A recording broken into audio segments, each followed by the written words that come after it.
वो जो मैं जिसका नाम 12th मैन भी रखा हुआ है, वो लड़ने से भागा भागा आए। जब वो समझ जाए कि अब ग्राउंड तैयार हो गई है, तो तब वो आके इलेक्शन जीत के तो कहे जी देखे बहुत बड़ा मार्का मारा। ये सिर्फ गेम प्लान है।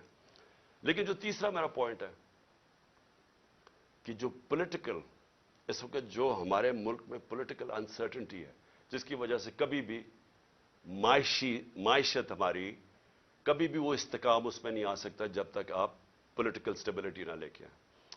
तो हमने जब फैसला किया, मैंने फैसला किया कि हम अपनी दो गवर्नमेंट्स को डिसॉल्व करते हैं, पख्तूनख्वा और पंजाब को, तो उसके पीछे अपना मुल्क का सोच रहा था कि मैंने सोचा कि अगर हम आइन कहता है कि जैसे ही आप अपनी गवर्नमेंट डिसॉल्व करते हैं, जो गवर्नर है उसने 90 दिन के अंदर इलेक्शन की डेट देनी है।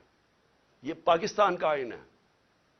मैंने वो आइन सोच के अपनी गवर्नमेंट्स को डिसॉल्व किया था, और मुझे तब लोग कहते गए हमारे कि ये नहीं करेंगे, कि ये जो ताकतवर लोग हैं ये नहीं होने देंगे। और उन्होंने पूरी पहले कोशिश की कि किसी ना किसी तरह हमें पंजाब में कॉन्फिडेंस वोट ना मिले, फिर कि हम डिसॉल्व ना कर सके थे, डराया धमकाया, यहां आके बैठ गए वो ताकतवर हैंडलर्स, और उन्होंने पूरी कोशिश की।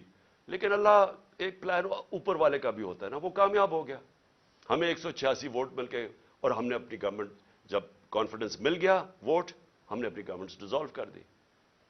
अब ये सारा मुल्क अब तमाशा देख रहा है कि अभी तक 18 दिन हो गए हैं, दोनों गवर्नर्स ने डेट नहीं दी इलेक्शन की, और ये जैसे ही 90 दिन खत्म होंगे तो सारी कौम समझ जाए कि उसके बाद ये आर्टिकल 6 लगेगा हर कोई जो गवर्नमेंट में बैठा होगा, क्योंकि वो बिल्कुल गवर्नमेंट, जो भी गवर्नमेंट्स होंगी इलीगल हो जाएंगी, वो आइन के खिलाफ हो जाएगी।